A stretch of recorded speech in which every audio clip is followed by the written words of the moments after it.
Okay, welcome everyone to our November 4th, 2025 Board of County Commissioners 2 o'clock consent agenda meeting. Let the record reflect that all 5 commissioners are present. We did receive some written testimony for items that were on today's agenda.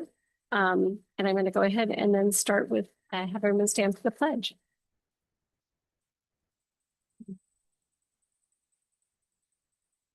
I pledge allegiance to the flag of the United States of America and to the republic for which it stands, one nation, under God, indivisible, with liberty and justice for all.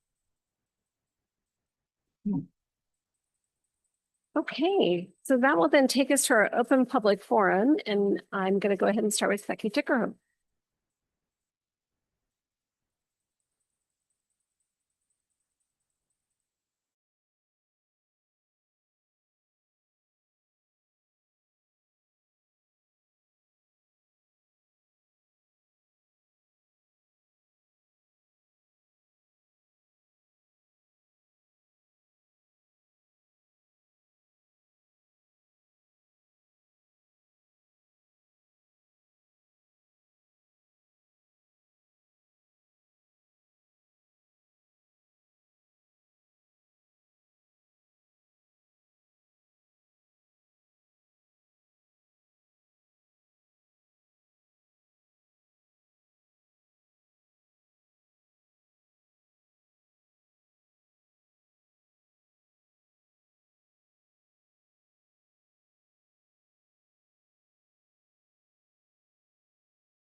The selling price in the case of a sales tax, or value the article used in case of a use tax. This will allow the county to create more homes for the unsheltered. At least 60% of that money must be used for the construction of housing and related services. The balance must be used for the operation, delivery, or services related to housing. Thank you. Thank you. Next I have Eric Lowe, and Eric, we have written or you email this as well as the hard copies, and you will have 2 minutes. Thank you. Good afternoon. My name is Eric Stranahan Lowe. Oh, sorry. Thank you. My name is Eric Stranahan Lowe. The Stranahan family has been in the Latah Valley for over 65 years. When my grandparents built their house in 1960, the valley was a sleepy rural community with small farms and homesteads. Over the last 30 years, the valley has exploded in growth to include the thousands of existing and in development single-family homes in multiple suburban subdivisions. There is no true neighborhood center, nor is there a way to get to the rest of Spokane without traversing the incredibly dangerous US 195 highway. While the SRTC, City of Spokane, and Spokane County are working diligently to address the immense transportation infrastructure deficit by attempting to secure funding for a series of frontage roads from Interstate 90 all the way to Hatch Road, no one has attempted to build a true neighborhood center for the neighborhood until now. In front of you, I have provided a collection of documents detailing the type of neighborhood center we would like to build, Cougar Cliffs. Located directly across US 195 from Hatch Grove, the 166-acre Cougar Cliffs development would be a people-first neighborhood where the entire Latah Valley could enjoy easy access to shopping, dining, and outdoor recreation without the need for a personal automobile. We envision the mixed-use town center as a future anchor for transit services and hope to dedicate a portion of the property for a county library branch and EMS fire station. With 17 acres of the property within the city of Spokane, the remainder is in the county and zoned urban reserve. Cougar Cliffs is listed as a potential UGA alteration study area on the most recent maps published by the Spokane County Building and Planning Department on October 30th. My request for you is to keep Cougar Cliffs top of mind during your next review of progress on Spokane County's comprehensive plan on December 1st. Of all the potential study areas currently under consideration, not only is Cougar Cliffs the closest to the urban core, but it is also the only proposed development that is attempting to build a true mixed-use neighborhood center. Both its proximity and intended uses would dramatically reduce vehicle miles traveled within Latah Valley, meeting a key goal of the Growth Management Act. Additionally, if a tax increment financing district were to be established for Latah Valley, development of Cougar Cliffs would be critical for funding the tens of millions of dollars in improvements necessary for the health and safety of the area. Thank you. Thank you. So this is our open public forum time for anything that's not on our agenda. If there's anyone else that would like to testify? Anyone else online? So no one online, no one in the audience. Third and final call for anyone wishing to testify. I will close the public testimony, and before then, I go to my fellow commissioners for the rest of the agenda. I am going to ask that if there's no objection, I would like to strike item 8G from today's agenda. No objections, so we see no objections. I'm going to strike item 8G from today's agenda, and that will be removed. Thank you. I will now look to my fellow commissioners. Madam Chair, I move to approve items 3, 4, 5, 6, and 7, including all sub-items on today's agenda. I have a motion and a second for items 3, 4, 5, 6, 7, and all sub-items as presented on today's agenda. Any further discussion? Seeing none, all those in favor, please signify by saying aye. Aye. Aye. Motion passes unanimously. That will then take us to item number 8, which we have several public hearing items. So I will start with item 8A, which is to consider revising Spokane County Traffic Code section number 46.44.0802. Restricted traffic, no trucks over 16,000 pounds, that's roads for the Spokane County Public Works Department. Sir, will you be presenting for most of you? Yes, thank you, Madam Chair. The first one you can see here on the vicinity map on the left is down just on the outskirts of Cheney. On the right side, you can see the blue there is actually Cheney city limits, and Betts Road is in red.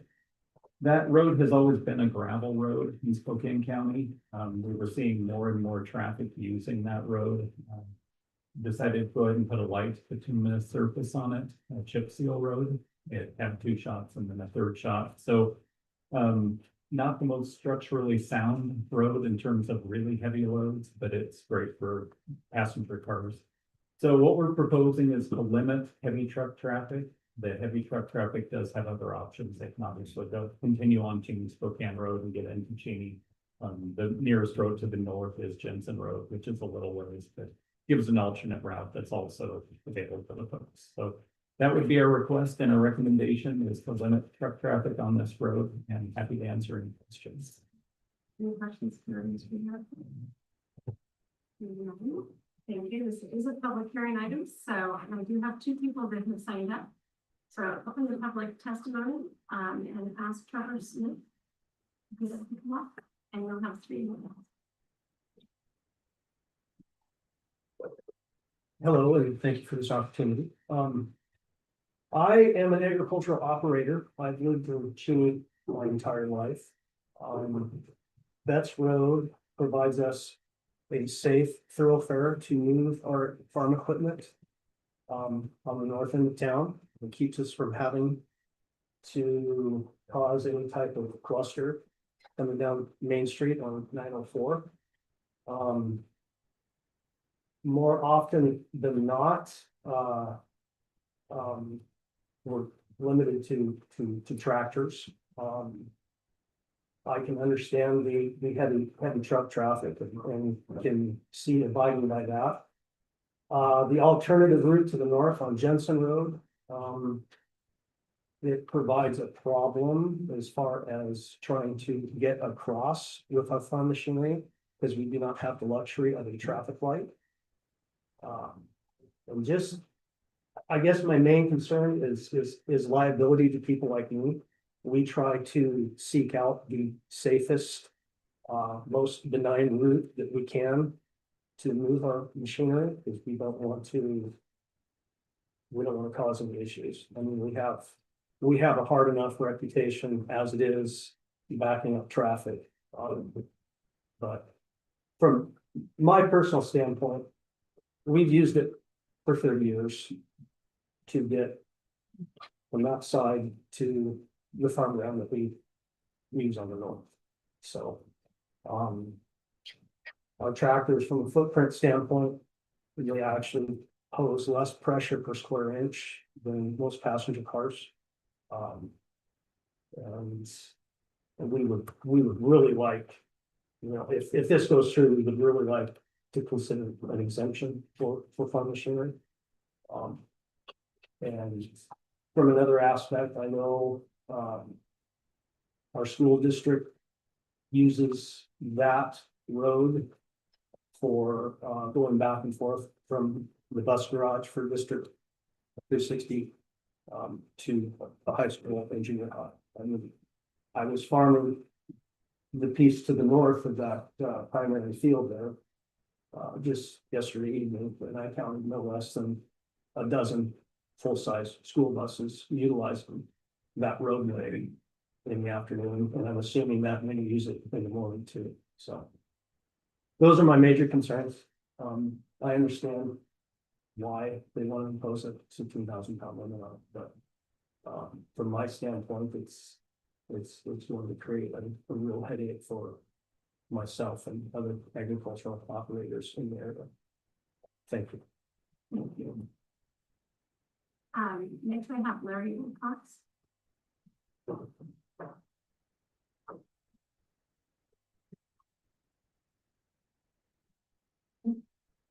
My name is Larry Wilcox, and I represent the family which owns all the property on the north side of that segment of West Dutch River. We are very invested in the condition and longevity of this road. I'm also speaking on behalf of the agricultural community in this part of Spokane County. I propose that your rule changes on the use of this part of Betts Road include an agricultural exemption for ag-related vehicles and equipment from the proposed 16,000-pound limitation. Reasons for this ag exemption: to aid in traffic safety by reducing traffic congestion and flow within the city of Cheney and the area, which traffic would have to go through Cheney if that restriction took effect. To aid the agricultural sector economy by helping to lessen the liability exposure that would result from routing ag wide loads and very slow moving ag equipment in these high traffic areas. May not seem like a big deal to the average person, but as a farmer, we are very concerned about liability exposure.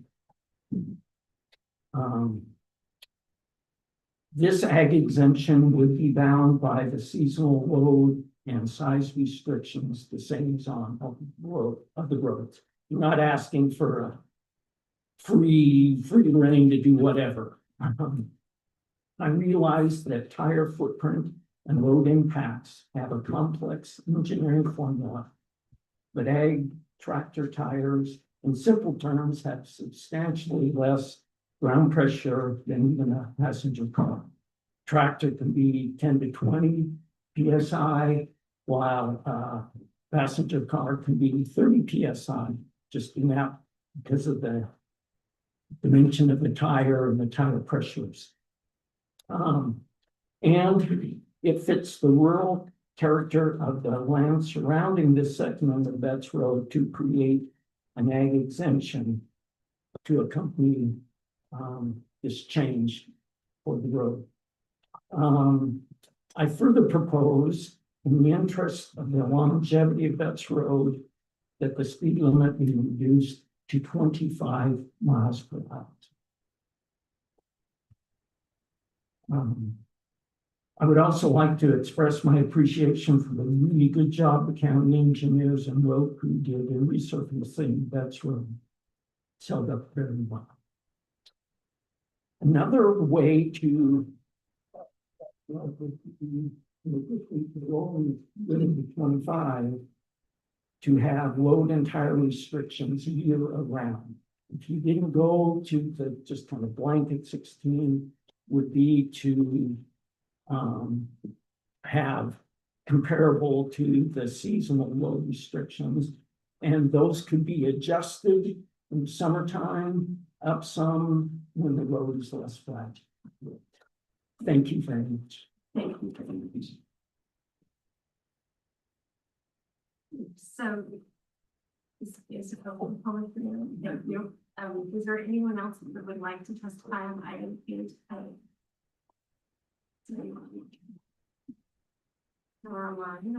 Out to the audience. Third and final call for anyone wishing to testify on item number 8A. I'm going to close the public testimony. My fellow commissioners, Mr. French. Thank you, Madam Chair. Mr. Zero Court, can I ask you a question, please? So the recommendation with regard to farm equipment, what experience does the county have with regard to allowing for an exemption for farm equipment? And would that be an appropriate application for a search of that's ready? Yeah, thank you, Commissioner.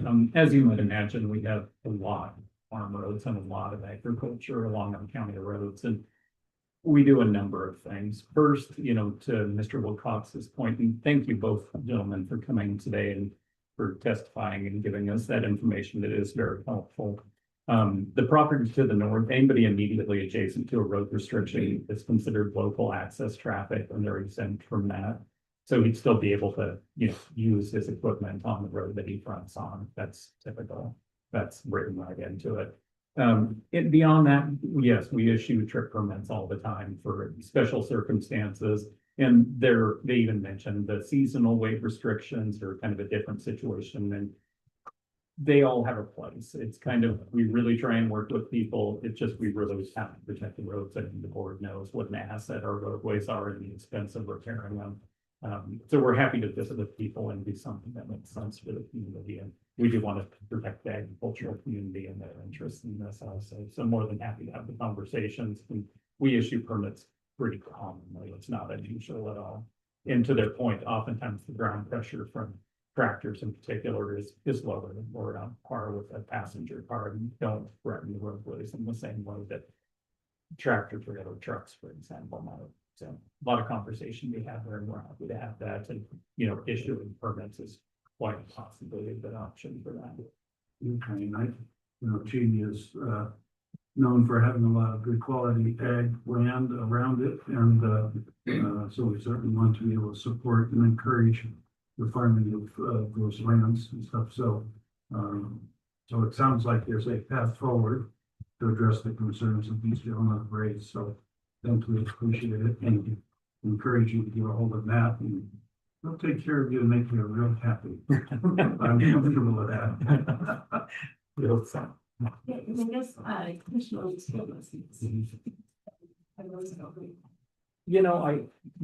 My knee-jerk reaction is to say they're exempt. We have buses rode on, they drive on our emergency restrict, they have to go with that to go, right? We don't I've got to believe there's an exemption. I haven't read it for myself, so I don't want to guarantee there is. But buses run on all of our restricted roads. They run on all of our emergency restricted roads. I believe they're categorically exempt, but I haven't read that language myself to guarantee it. But again, we see buses everywhere year round. They have to go or they need to go to the ports. On the trip, is that a day or can we do it for a time period? I think we have a lot of options on how to issue trip permits. If there's a certain attractor that we're comfortable with and in conversation with them and know where they're going to and from, I believe we could just issue it to them in perpetuity. And, again, we would always, it's a conversation. We just like to have the dialogue with people, get the specific circumstances of what they're doing and where they're going. And that makes it better for everybody. And we can get them what they need, but also protect the roads to the degree we can inside of that. So just to clarify, Matt, you don't need us to make any changes to this resolution as it is in order to accommodate permits that would be useful for the consumer. Yeah, correct. The permits are essentially an exemption from this regulation. You don't. Yeah, we can.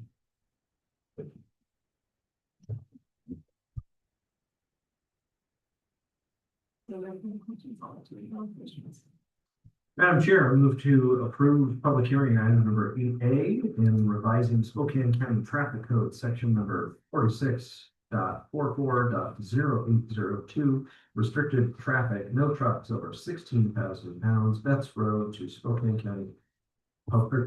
Betts Road for the Spokane County Public Works Department. Second.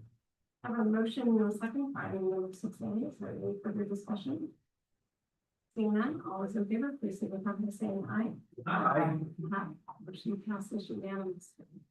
That will then take us to item number 8B, which is to consider revising Spokane County Traffic Code section number 46.61.4155.8. The movement at 55 miles per hour for this highway for the Spokane County Public Works. Thank you again, Madam Chair. You can see on the vicinity map, we're in Valley Forge, which is south of Spokane Valley. And on the right side, you can see the section of Bruce Highway we're talking about reducing the speed limit on and shown in red. And we're proposing to reduce it from the current speed limit of 55 miles an hour to 45 miles an hour. And this request came from a number of different sources within the community and also from emergency services. Essentially, if you've been to Valley Forge, there's a community there. The density of the housing is that of more of a neighborhood than of typical rural density. And also there's a fire station there. Madison Road in particular is a fairly busy intersection, two arterials. And we had a recent fatality there at this intersection. It was somebody that failed to stop. I mean, the speed limit in itself wouldn't have prevented the accident, but you can imagine the severity of the accidents at 55 compared to 45. The outcomes are oftentimes much worse with speed. For the section of road that we're looking at, the increased travel time is just under 15 seconds. So if you drive that every day, I realize there's a cumulative effect to people and we don't want to waste people's time, but we felt that the safety concerns that we're addressing with this were important enough to look at just making the change for this small section of roadway. And beyond the one fatality, there have been other injury accidents in the last 5 years that are just a handful, but again, it's just the severity of accidents at this speed. A lot of them were people failing to stop or not being able to stop completely and getting out into the roadway. And again, this won't change those outcomes. The accident will still happen, but the severity will potentially be less. And that's really what we're looking at. Any further questions for them?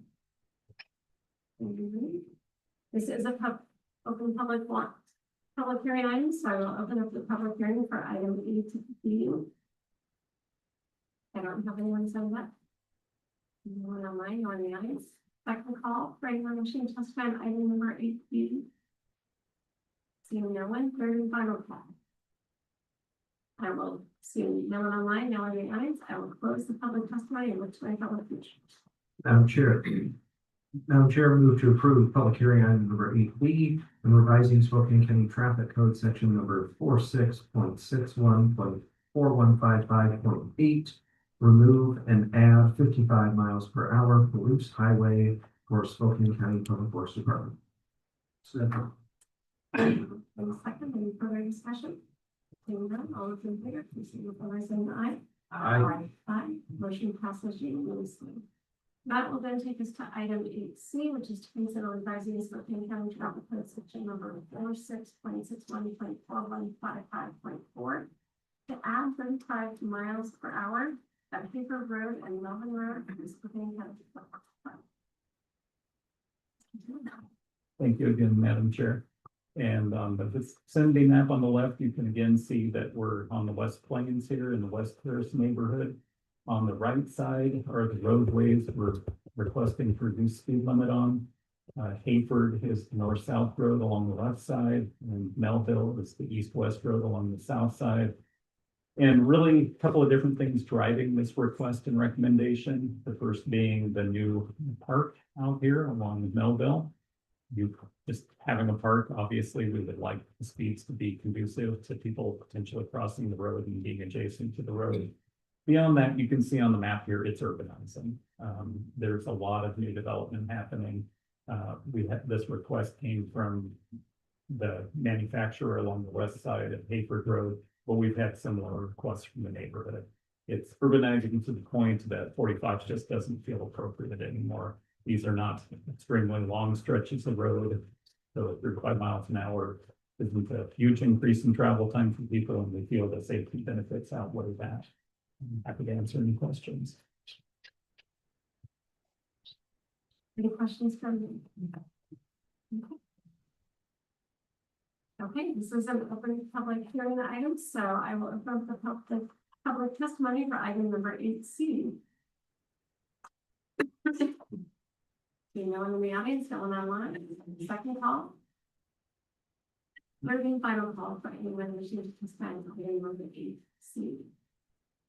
Seeing no one online and no one in the audience, I will close the public testimony and wait to my fellow commissioners.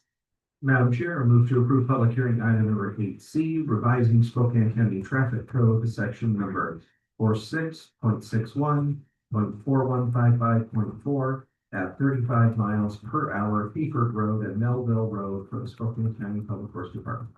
Second. A motion and second, any further discussion? Seeing none, all those in favor, please signify by saying aye. Aye. Aye. Motion passes unanimously. That will then take us to item number 8D, to consider revising Spokane County Traffic Code section number 46.61.2001, adding an all-way stop, Bruce Road and New Mount Spokane Road for Spokane County Public Works Department. Mr. Jackpot. Thank you again, Madam Chair. You can see again on the overhead on the vicinity map on the left, we're up in the Green Bluff area off of Highway 206 and Bruce Road. And on the right side, you can see the intersection in question is Baymount Spokane Road and Bruce Road. This is becoming increasingly busy at this intersection. There's been an ongoing safety concern. The people northbound on Bruce trying to make a left, which is one of the predominant movements, get impatient, and they sometimes are taking bad gaps. And there haven't been severe accidents, which we're very pleased about, but the potential is definitely there. The other thing is, we did a very similar arrangement out at State Line and Appleway, and the actual overall performance of the intersection gets better when we do these all-way stops. It's obviously increasing the travel time and the delay for people east-west on Baymount Spokane Road. But for the overall intersection and delay to everybody using the intersection, because the northbound movement and the westbound, or the eastbound movement turning south are so predominant, that it actually helps with delay overall in our experience. And we believe it'll be a similar situation here. So between the potential better performance overall of the intersection, combined with the increased safety of having it all-way stop control, we believe this is a good change, and we like to try it out. We could always back up from this if we wanted to later, if we find it's not a good fit. Long-term, we believe this will probably be a good candidate for a roundabout at some point. The board knows those are about $1.5 million.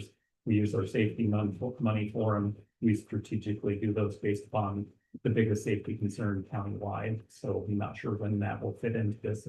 And for now, this feels like a really good fit, and I think we'll get good performance out of it in the short run. We will take a lot of initial precautionary measures here. We will put in multiple advanced warning signs. We'll also put reflective tape on the posts, and we'll use oversized stop signs. We'll use the 8-foot stop signs instead of the 6, just to reinforce to people that this change is occurring, so it doesn't surprise people. Because you can picture people that have driven the intersection for a lot of years or lived in the area and are now coming back. We just don't want anybody surprised by the change, and we want to have good awareness on it. So our recommendation would be to make this all-way stop and see how it performs for a while. And I think it'll be a really good thing for also during the busy time during fall, September and October. It should perform much better for people say during that time period. Happy to answer any questions.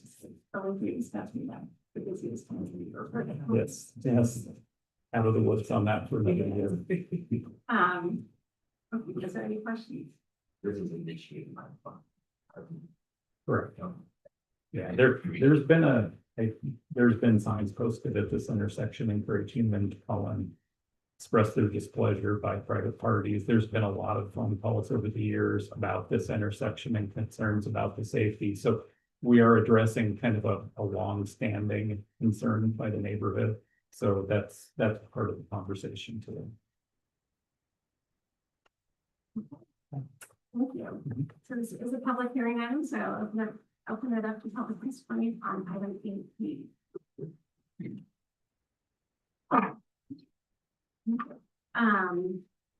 Seeing no one, second call for anyone wishing to testify on item 8B. There any final call? I've been through that intersection a lot. That's a good idea. Would you like, okay. So third and final call for anyone wishing to testify. Seeing no one coming up to the mic and no one online, I will close the public testimony and I'll look to my fellow commissioners.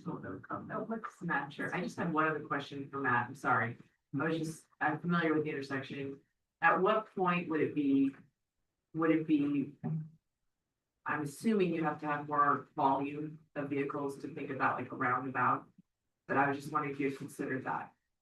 Yeah, we definitely have looked at it, and I don't have the capacity numbers in front of me. There's a tipping point both in terms of safety, but also in terms of capacity for always stop controlled intersections. There'll still be times where the cars are going to queue up and they'll stack up, but right now they stack up really dramatically on Bruce Road. And now there'll be some queuing on both Baymount, Spokane, the eastbound traffic and the northbound, but it should balance itself out and overall should be less. And where that point is that you need the roundabout is primarily driven by safety, because it's safety dollars that we generally get for roundabouts. So it will be based on accident history. And so I know there's been some concerning accidents, but it's not reached out level yet. No, and again, it's a balance of capacity and safety. So we'll be looking at both when we're considering where we want to spend our safety dollars and how we want to recommend to the board to move forward. This one's definitely one that comes to mind in the future. We have the one coming up at Keone that's in the near future, and another one at State Line. And we tend to track to do one a year. So where this one comes up, I'm not sure, but it's definitely in the next.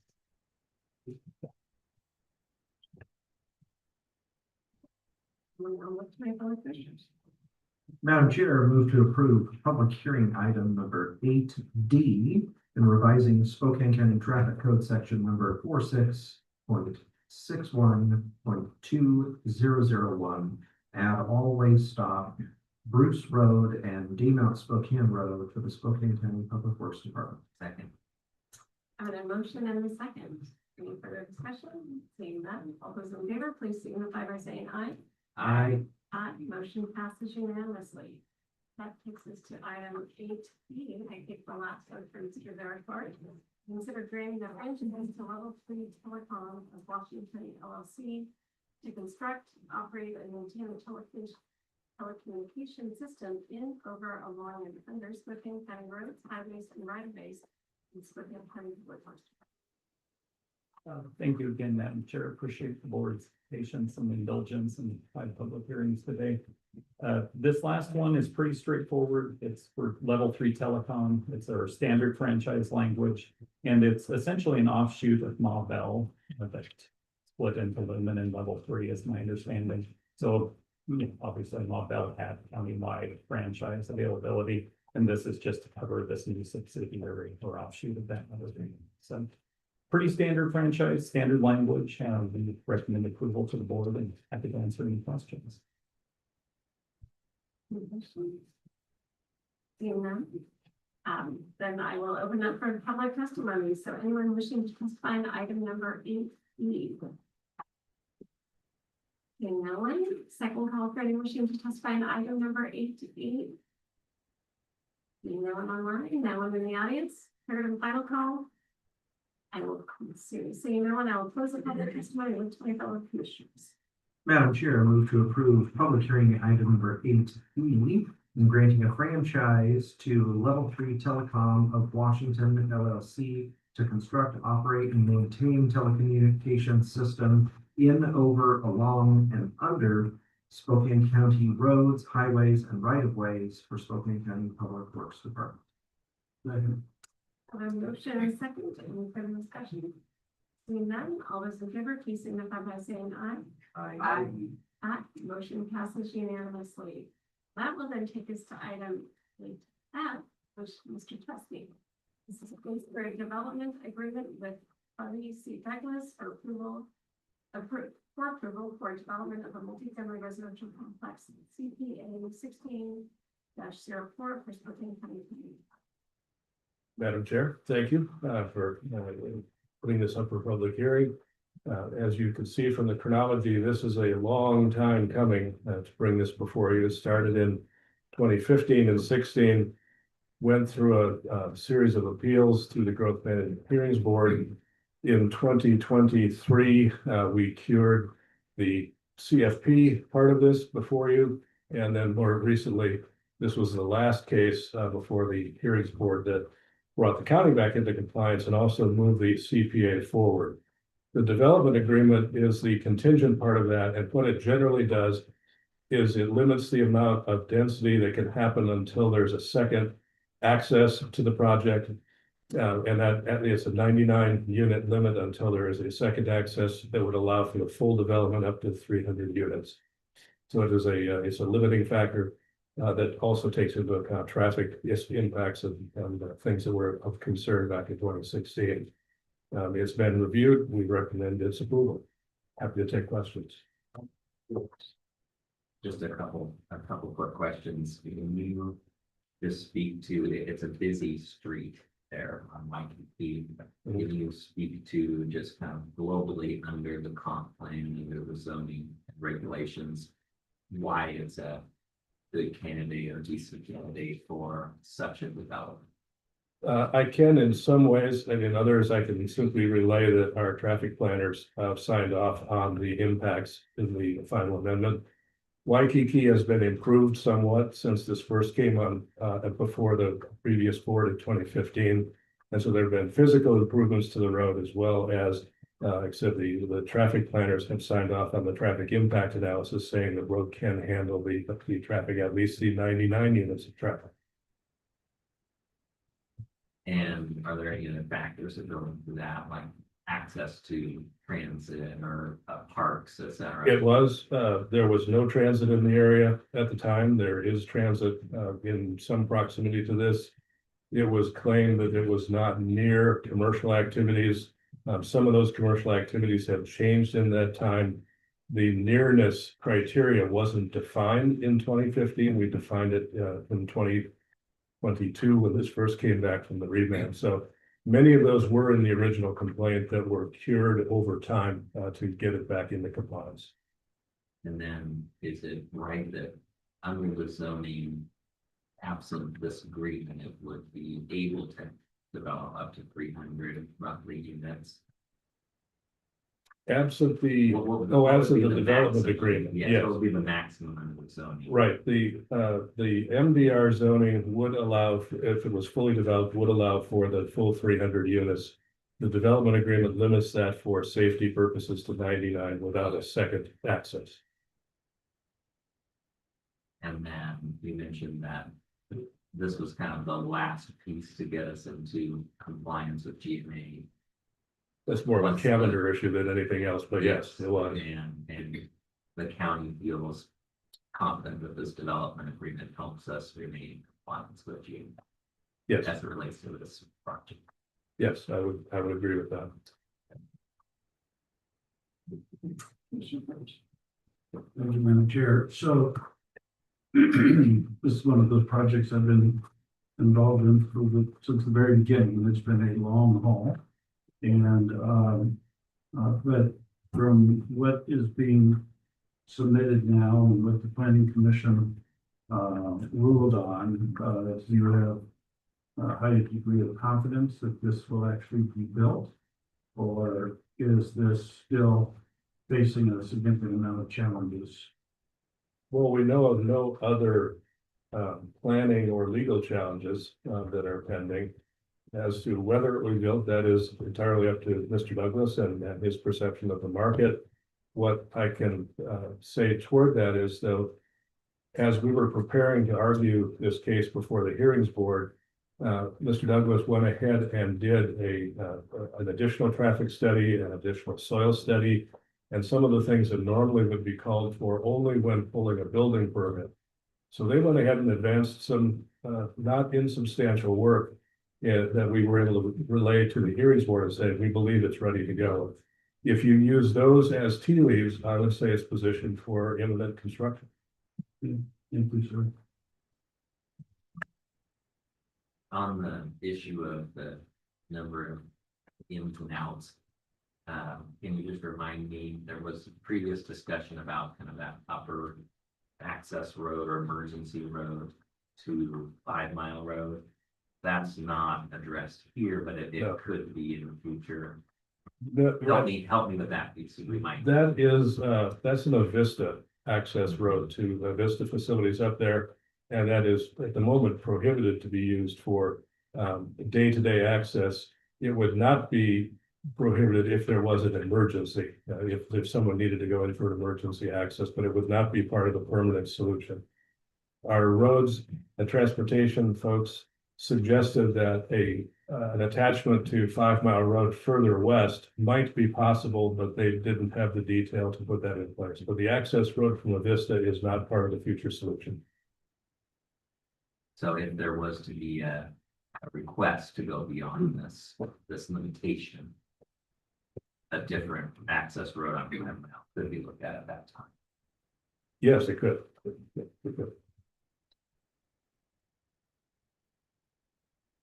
Okay. Any further questions? Thank you. Thank you. This is a public hearing item, so I will open up for public testimony for item number F as just presented. See no one online, no one in the audience. Second call for anyone wishing to testify on item number 8F. No, third and final call for anyone wishing to testify on item number 8F. Seeing no one, I will close the public testimony and get to a public issues. Madam Chair, I move that we approve public hearing item number 8F, a development agreement with Harley C. Douglas for approval for development of a multifamily residential complex CPA 16-04 for Spokane County Planning Department.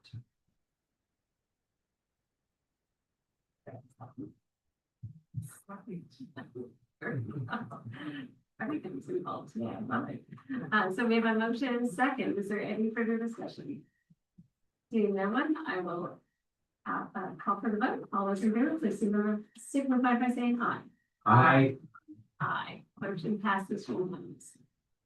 That is going to take us to item number 9 today, which is the final hearing on our consider budget appropriations. And I'm not going to read through all these because Dr. Shelby, you're going to discuss that with us. Yep, I'll give you guys a quick rundown to remind everyone, a little refresher. So we'll start here in the general fund. We have several different amendments. First up is for elections, appropriating due fee balance, $320,000 for election sorter equipment purchase this year. Next is appropriating revenue to support The WSU extension purchased a new fence, update their fence out there. The sheriff's office is appropriating due fee balance in the amount of $10,000 from their traffic due fee to purchase a dry box container. Also for the sheriff's office, appropriating additional revenue to support additional deputies contracted by the city of Spokane Valley. Parks and Recreation appropriating revenue, $10,000 from the Parks Foundation to support the aquatic sponsorship program this summer. Animal Control received $10,000 in revenue from a donation to fix broken dog kennels. The Medical Examiner's Office is appropriating additional revenue from Ponderay County agreement to support medical examiner office operations. For non-departmental, we are appropriating $38.2 million from fund balance from 2024 that was formerly, it was ARP funds that were moved into the general fund and then were contracted in the general fund. And we have internal services appropriating $4.3 million to fund the 2026 liability fund increases. And then the last one from non-departmental is $250,000 in fund balance to support the Becca wind down with the change in that award. Under other funds, we have the Housing and Community Development Fund appropriating $4.3 million in fund balance. That was program income and additional grants received in 2024 that were not accounted for in the 2025 budget cycle. We have the Developmental Disability Fund appropriating additional revenue. That was an increased award that was not taught in the 25 budget cycle. The Stormwater Fund is appropriating fund balance for capital equipment purchases and to account for stormwater activities that were previously accounted for in the road fund. Parks Capital Projects is increasing by $110,000 revenue supported from REIT for the Airway Heights ORV project. State and local grants increasing $20 million of revenue from various state awards. And then we have the Information Technology Fund increasing revenue $167,000 to support various technology purchases. The last item on here is various purchase order rollovers and encumbrances from 2024 into 2025. The largest of those are the Sheriff's Office, which was the helicopter, and then the ERP project ongoing in the IT fund. Any questions? Any questions for Tessa?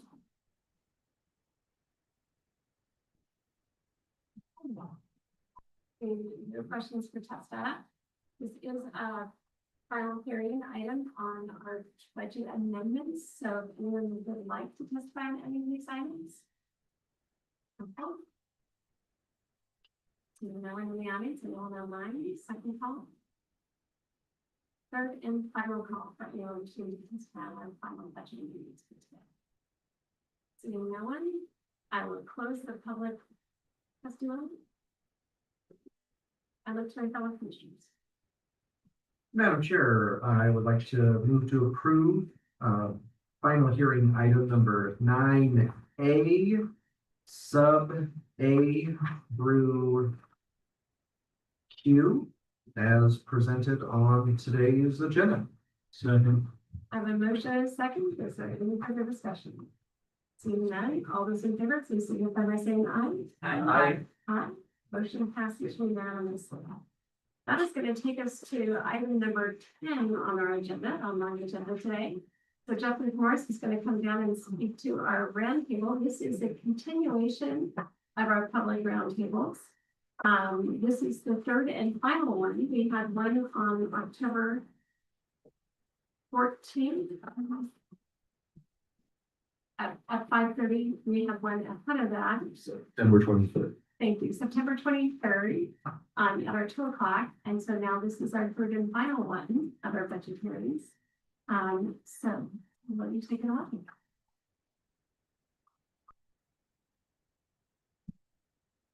Okay, first, we're just gonna go over, let me back up a little bit, all the other roundtables have been just about the general fund. So this one, I'm gonna hit the different funds in addition to a quick recap of the general fund.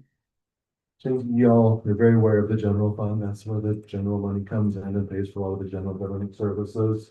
We also have the special revenue funds, usually dedicated funds such as the mental health sales tax, county roads are collected for a certain purpose.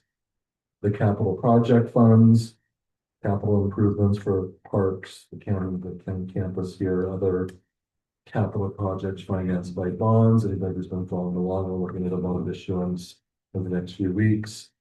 The internal services funds, that well, the backbone that runs the county, that's going to be IT or liability insurance benefits to the staff here. Enterprise funds are funds that you don't pay for themselves. You pay for sewer, and what you pay pays for the sewer system. Golf, the fair are both enterprise funds also, as is the aquifer protection area, a recent tax levy the voters approved. And then we have debt service funds, a bit more rare. The one example I have, there's the medical aid TIF where they issued that, and we have a special fund to pay that back. Then we'll move on to just a quick recap of the general fund before Tessa goes through the others we just talked about. Kaiser? You go back to the slide, previous slide. So on the enterprise funds and stuff, I believe the building department is also an enterprise fund. Correct. The building side is planning this general. Right. So that, But it add to the list, thank you. good call out. The general fund for our 2026 preliminary budget is projected at about 266 million. The column on the left, starting with the red color at the bottom, you'll see that 266 million is made up of property tax in red, sales tax in blue, charges for service in green, other revenues put together, the yellow goldish color on top. And then if you compare that to the expenditure side on the right, the light blue is your public safety, followed by the red, which is justice. So the justice and safety are definitely the about 70% of the budget, give or take. And then we have general government services, and then the smaller ones, parks is the black line, other agencies, and budget capacity for green on top. So those are the sources and kind of broad expenditure categories of the general fund. And unless there's any questions, Tessa will start talking through all the different sorts of funds. Alrighty, first up, special revenue funds. These are funds that are restricted for a purpose. They are not general type government activities, but they are critical government activities. So we have funds like the county road fund. There's a designated property tax that supports county road activities. We also have our state and federal grant funds, so we account for all the grants that the general fund would be eligible for in the state and federal grants funds. We have 901 excise tax and emergency communications, 1/10 of 1% sales tax that we account for in special revenue funds. We also have our real estate excise tax funds, and then small but mighty is the Veteran Services Fund, which is a portion of our general property tax levy. We've got it highlighted in green for the month of November, and the fancy green light. These are active links, so anyone that's watching online, when this is posted to our public facing website, you will be able to click on those links and visit the websites related to these different groups. Next slide. Debt management at Spokane County, our commissioners are ever diligent in maintaining great bond ratings for us. We have spectacular bond ratings, and we also do not issue debt frivolously.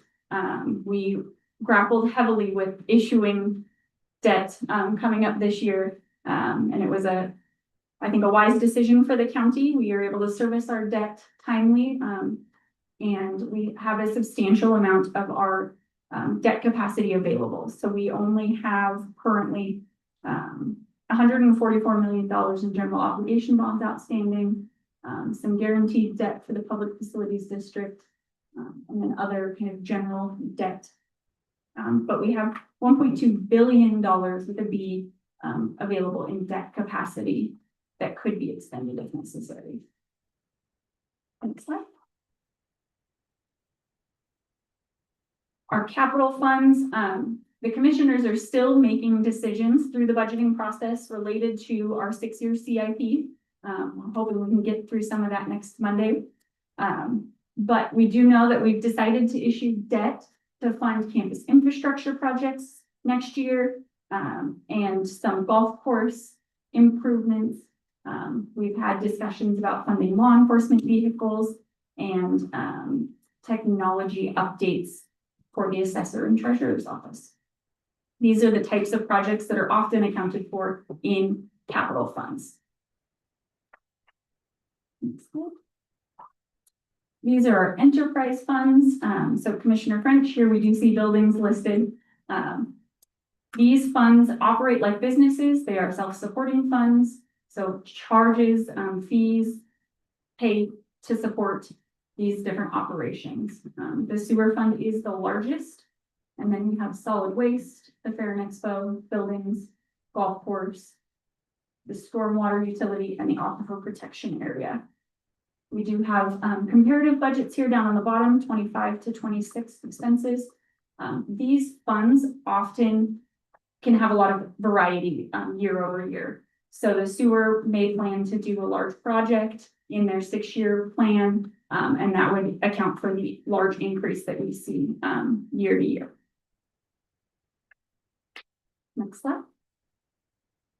Our internal service funds, as Jeff mentioned, these funds are often thought of as the backbone of how the county operates. So these funds serve every other fund that we've already discussed. So we have our medical and dental insurance. The county is self-funded and self-insured for our medical and dental. So every fund pays into that fund. We also have our IT fund, the equipment and rental and revolving, or ER&R. I think I got that in the right order. And then liability fund, we're also self-insured for liability. We do here see some large variances for medical and dental and liability insurance going into 2026. Those funds are heavily utilized at the moment. So we're watching those carefully to make sure that we stay on top of funding those appropriately. Next slide. And then a quick recap of comparing the 2025 budget for all funds to the 2026 budget. There is an increase in spending planned for 2026. Again, that is often based on large capital projects or a change in grants that may occur year over year. The general fund is the blue at $266.3 million for 2026. And our debt service is teeny tiny at $2 million up there in the corner. All right.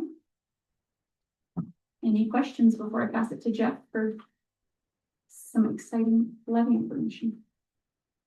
Yeah, I have one question. Can you go back to the capital slide? I think it's about 4 or 5 slides back.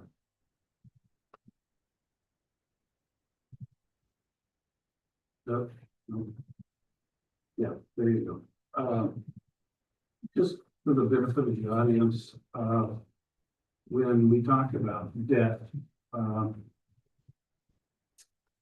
we are, and I think we approved it here a week or two ago, we are in a position where the state has mandated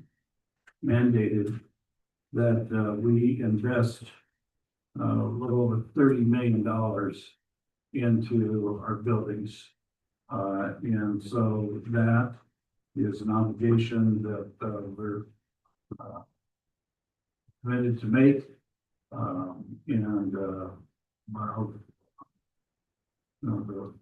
plus up theoretically is that our buildings will last longer. The negative is that that's revenue that otherwise would have gone to provide services to our residents. That is going to be servicing debt instead of providing more police officers and sheriff deputies on the street or other services that we provide and stuff. So I just, the we're not always in a position to where we can, say no, without violating state mandates. We are also being, asked by the state, no, not asked by the state, directed by the state to increase the number of attorneys we have. The Supreme Court has ruled that we've got to reduce the number of cases that an attorney can handle at one time. That will start to surface next year, and the budgets after next year. Again, another mandate from the state spending their tax dollars at the local level on issues from the state and not necessarily serving local community needs and stuff. So just wanted to make the community aware that we have diligently complied with the mandates, but it's at the expense of our local residents.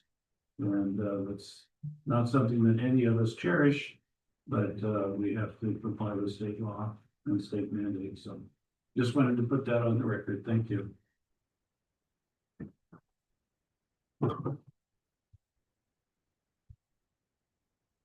Now to the property levy. Jason has embedded in the logo, and for people watching at home, there's a video. If you click on the logo, it's about a 4-minute, 5-minute video on understanding your property taxes. A little bit longer than we thought we should play here, but if people like to watch it, it is available. The levy for the property tax for our general levy, if the board made no changes to last year's property levy, we'd be at 68.2 million this year that would be collected. With the different choices that the board could authorize, it could be as high as 76.3. So there's a maximum. Our total assessed value in the county right now is 96.9 billion. So we were discussing earlier today that Bezos or Musk could actually own everything in Spokane County. Give a scope of the wealth of some. And then if you do the math, if you take like the 68,200,000 divide by the total, you'd have a 70 cent per thousand tax rate.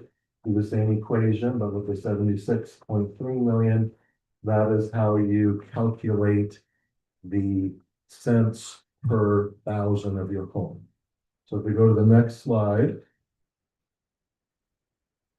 we're going to talk about where the taxes go.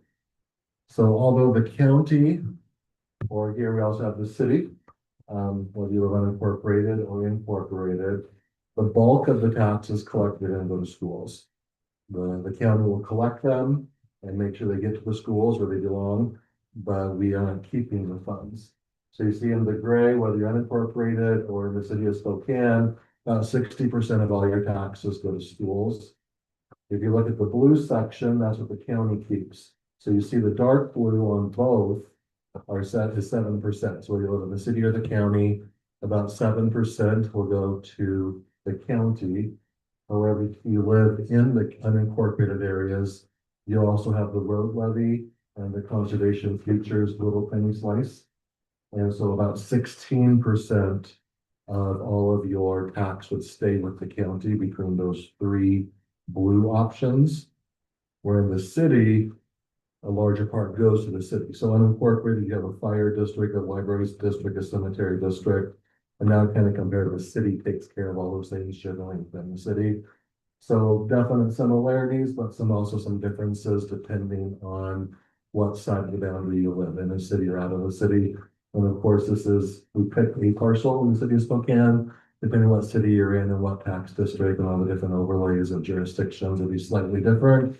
That's going to be somewhat similar to this. The next slide is going to show the history of the board here and decisions made on different taxes. So at the top in the red, that represents the road shift, which we'll talk about in a little bit, but it does allow the board to move all the bank capacity in the roads to the full general levy and divide it across the county. So in the years that you see the red, that's the year that the road levy shift was utilized. It is an up to number.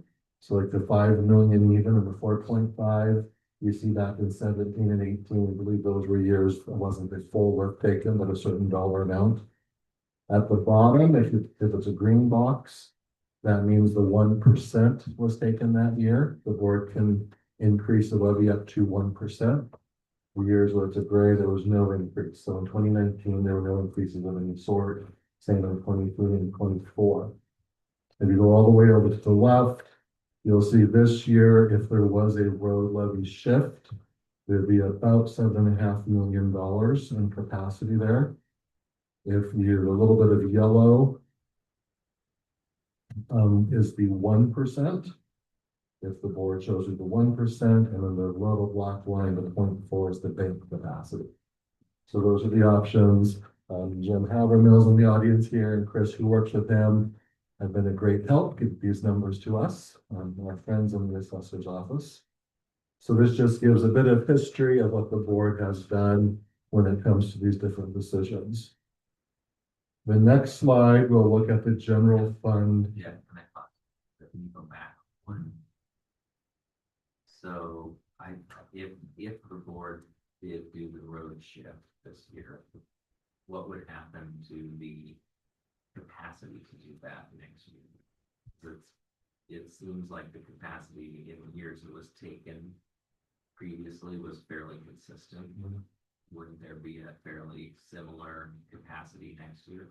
Yes, sir. Okay. That is Even our if it was understanding. taken this. Correct. Thank you.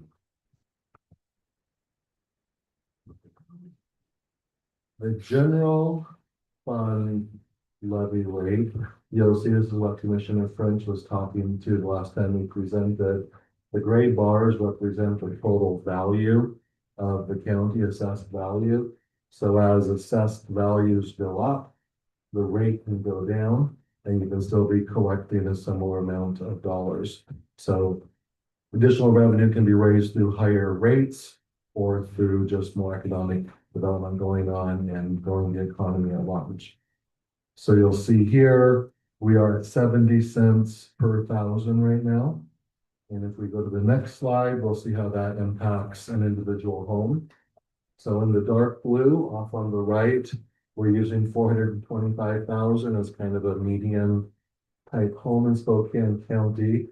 In 25, so our current year, the rate is 71 cents per thousand.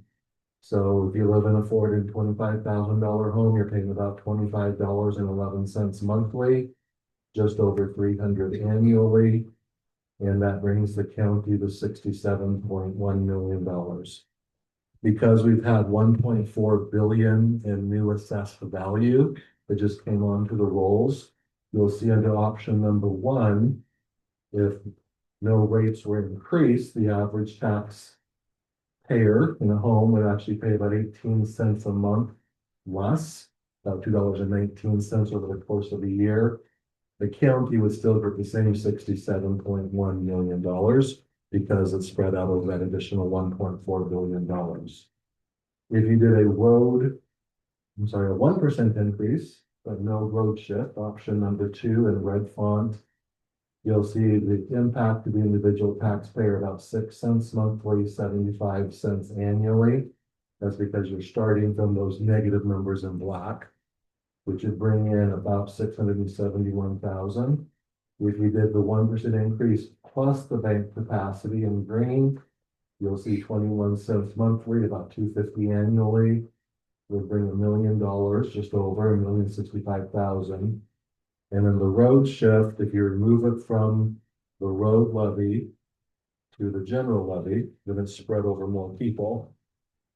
And so that would be a $33.50 annual, about $2.80 a month to a person in a $425,000 home. That would bring in a little over $8.1 million. You'll see in a couple slides, when we look at the road levy itself, it's a much bigger number. If you leave it in the road and take it there as bank capacity, because it's only spread over the unincorporated areas. So these will be the options before you on the 17th. Just wanted to have a preview of them. Any questions on this before we go to the next slide? So the next is the Conservation Futures Levy. And you'll see the same concept, the levy has gone down as valuation has gone up. And if we go to the next slide, you'll see we took this out to the 10th of a cent. The numbers are small enough here. Otherwise, if you round them, they all kind of come to the same 1 penny. So currently we have in 25 in blue, the 3-cent rate. You see it's $11 annually, brings in a total of 2.5 million. Goes down slightly in option 1. If you bring in the same 2.5 million, if you do a 1% increase in option 2, it's between 2 and 3 cents annually to the average home at 425,000.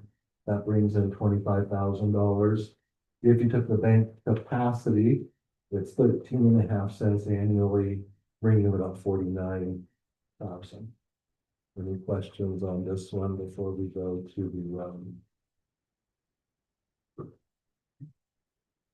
If the board did the 1% plus the bank capacity, then next year is like bank capacity or not? It's you can only then next year do 1%. what they. Let's see if I can say this right, Mr. Hatton.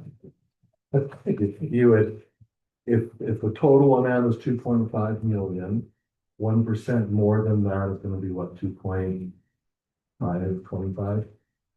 So that extra 1% total is spread across all the properties. So it's not necessarily an exact 1% for you, an exact 1% for me, depending on your house value. But the total that is collected goes up by 1%. And so there could be a little bit more. Let me explain a little bit about my job. Okay. Why don't you come to the microphone?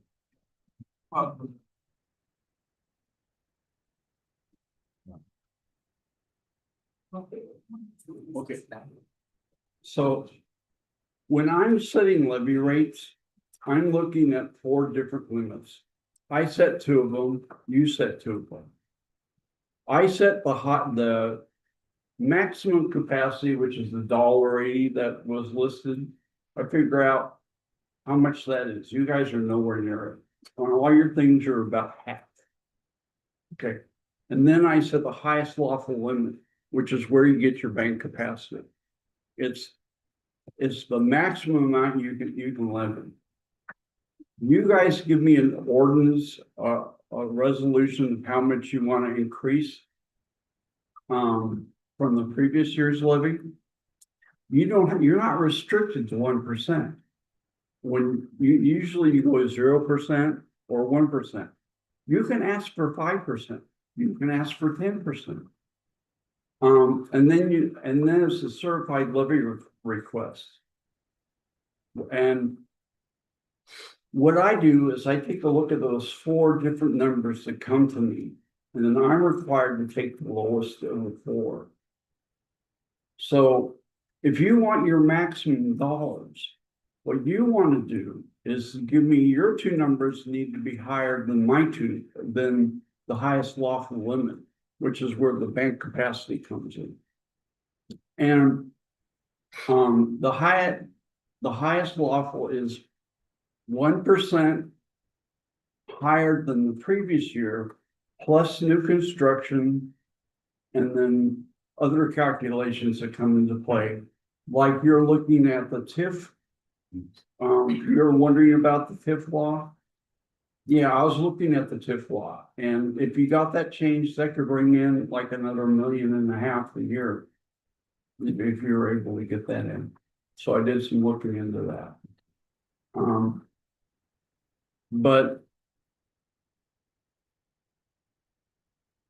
you can come in at 0. You know, several jurisdictions like to do 0% because it looks good for your taxpayers. So it's a matter of political will. What looks good, what doesn't. 80% of the tax districts try to max out and get the most that they can get.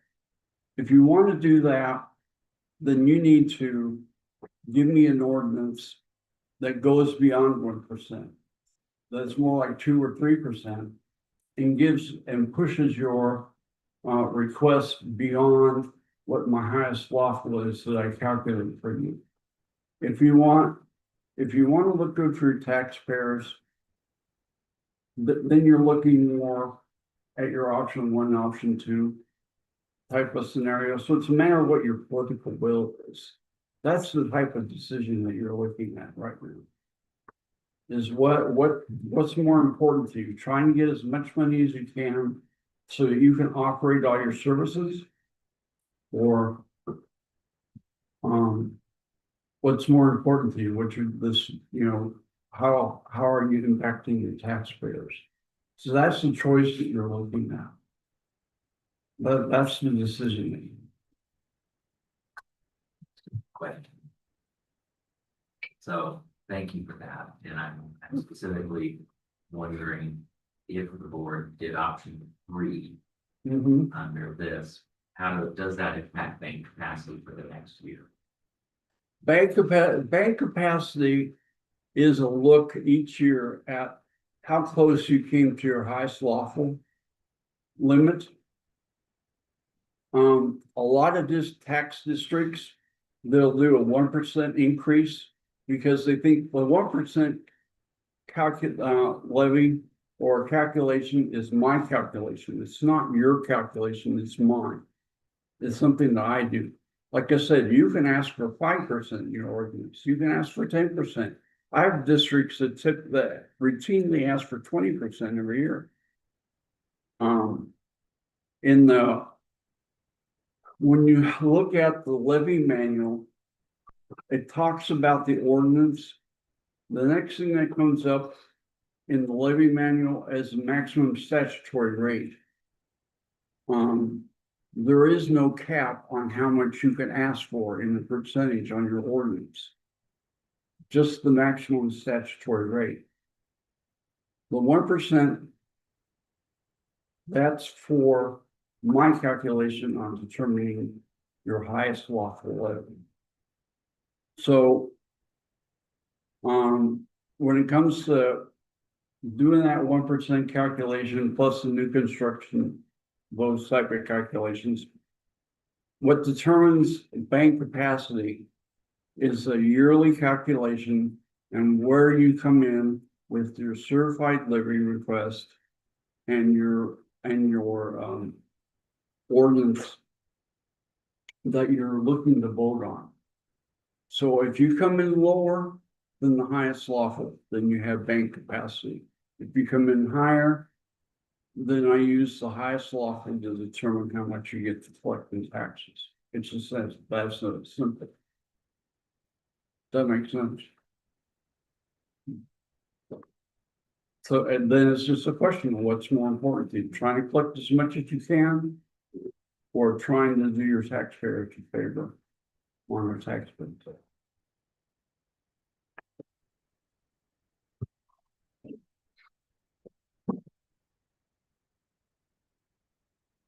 It is just that simple. Let's go to that. I did misstate. I should have said 1% of the revenue collected, 1% of the assessed value, which is that, you know. But we're ready to move on to road levy.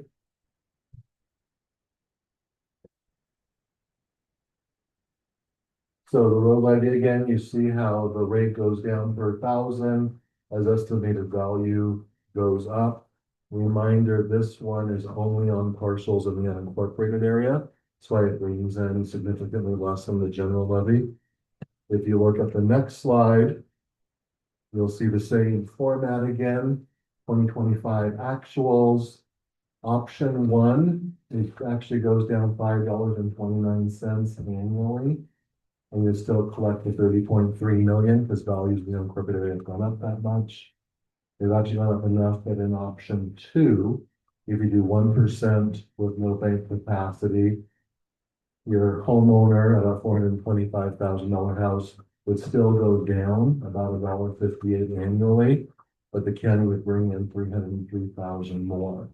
So a little different scenario on this one, just the way the numbers work. And then if you did the full road just do the road levy here, because you're not shifting it to the general levy.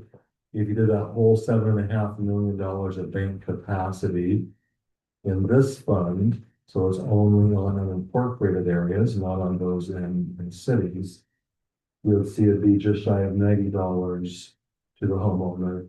That would also leave all of the money in the road fund for unincorporated roads, because there's more people paying for it. But if you recall back a few slides, if you spread that same amount of 7.5 million over everybody, it was a $33 per household. And at that point, it'd be the same $33 whether you live in a jurisdiction or unincorporated. Any questions? So moving on, just a couple tax transparency tools that Jason found for us. Again, if you click on the logo, this is an actual page on the county assessor's website. So if you click on the logo, it'll take you there. The bottom one, proposed levies, if you go to the next slide, you can put in your own address. What's blacked out there may or may not be where Jason Metcalf lives. And so you would see in 2025 in kind of the salmon color, he pays 903 in taxes.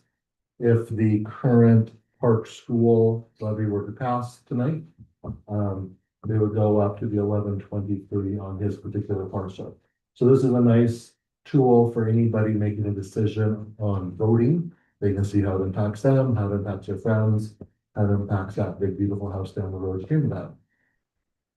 Also is, if you go to the next slide, is another tool. Excuse me. Thanks, Jeff. I've heard about this tool. I'll have to go and play with it. So it's on the assessor's website. It's on the assessor's website. It will look like this. Is that something that we can put a link to on our budget So, website? yeah, just grab it off the logo right here. On this one, this annual 50, click on it and go right to it. Our, sorry, In your, budget. mhm.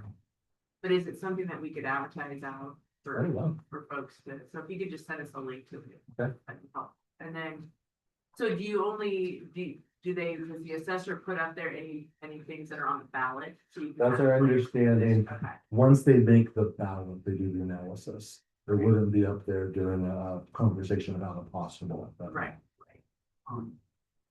I can speak to this as well if you want. But I was just more interested in the communication to the citizens about it. So I think I'm good. Perfect. Yeah, thank you.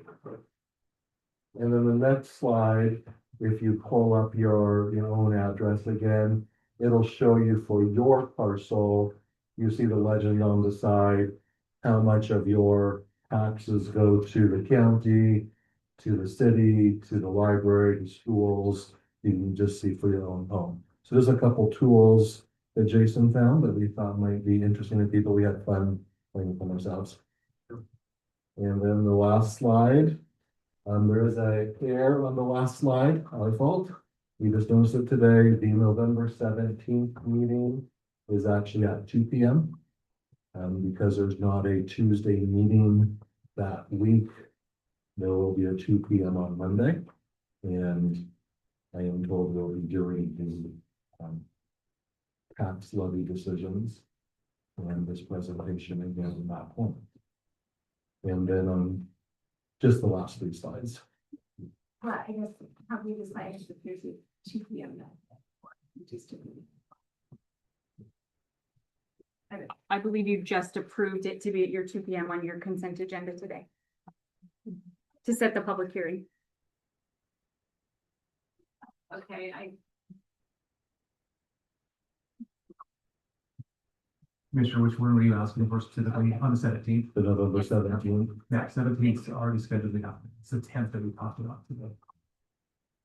thank you. I'm glad you thinking about it, we were talking about a lot of dates this Yes, morning. and you have a couple of Tuesdays coming up without meetings due to the season holidays and all that. There we go. Thank you. Perfect.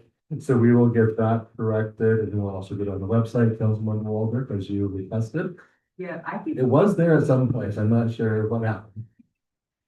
I think all of these presentations have been excellent.